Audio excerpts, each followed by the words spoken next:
इसका मुख्य नाम है अविमुक्त क्षेत्र। अविमुक्त कहते हैं मोक्ष का प्राप्त। जैसे शरीर से प्राण निकल जाए तो उसको मुक्ति कहते हैं। मुक्त होना यानी छोड़ देना, अविमुक्त होना यानी कभी नहीं छोड़ना। दुनिया के जितने क्षेत्रों में शंकर भगवान ने वरदान सिर्फ इस क्षेत्र को दिया है कि प्रलय काल भी आ जाए और प्रलय भी हो जाए, इस क्षेत्र से मैं कभी बाहर नहीं निकलूंगा, इधर सदा रहूंगा, इस क्षेत्र को छोड़ूंगा नहीं।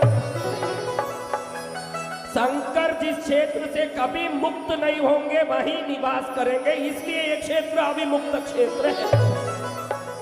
बाकी किसी भी क्षेत्र से कभी कहीं बाहर अंदर आ सकते हैं, जा सकते हैं, कोई कारण हो सकता है, कोई प्रयोग हो सकता है, कोई प्रयोजन हो सकता है, कोई उद्देश्य हो सकता है, कोई व्यवस्था हो सकती है ना, वो जा सकते हैं।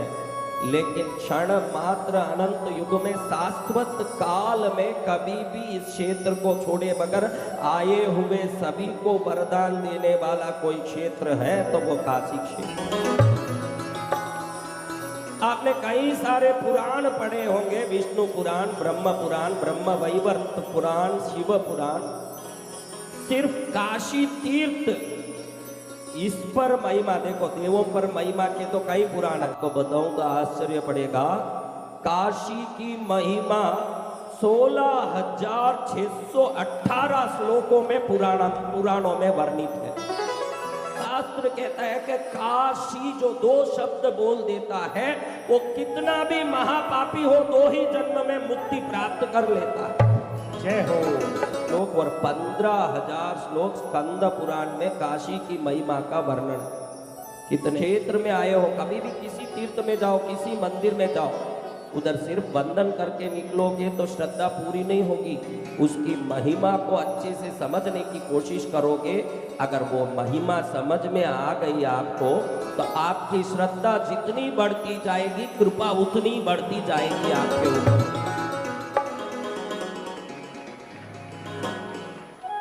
बड़ी कृपा होगी। क्या होगा? बैठे हैं काशी में, सभी तीर्थ यहाँ आकर के वंदन नमस्कार करके अपने पुण्य को बढ़ाते हो।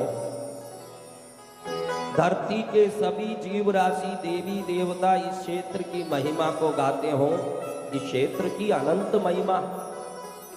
जैन धर्म के 4 महायोगियों का जन्म इस क्षेत्र में होने से उनको मानने वाले सभी देवी देवता कभी इस क्षेत्र को छोड़ते नहीं, क्योंकि यहाँ की मट्टी कण कण में उन महायोगियों की स्मरण सिद्धि भरी हुई है। तो जैन धर्म के देवता कभी इस क्षेत्र को छोड़ते नहीं कि मेरे पार्षनाथ यहाँ जन्म लिए हैं तो मुझे यहाँ रहना चाहिए। मनुष्य लोक में अगर देवता कहीं निवास करते हैं तो वो काशी क्षेत्र है।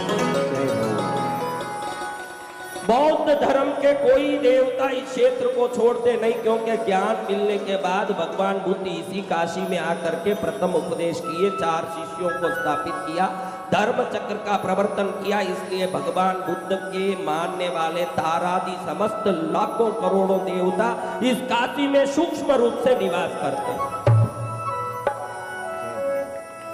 10 महाविद्याओं की अलग अलग मंदिर अगर संपूर्ण ब्रह्मांड में देखने में आता है। देखो पीताम्बरा पीठ सुना होगा, दतिया में आपने बगलामुखी का मंदिर है, लेकिन दूसरी देवी को वहां आप नहीं देख सकते, एक पीठ है। और कहीं आपने देखा होगा छिन्नमस्ता माँ का मंदिर है हमारे हिमाचल के अंदर। क्या नाम है? चिंतपूर्णी। क्या नाम है? वो छिन्नमस्ता है। छिन्नमस्तिका को आप चिंतपूर्णी के रूप में पूजते हो।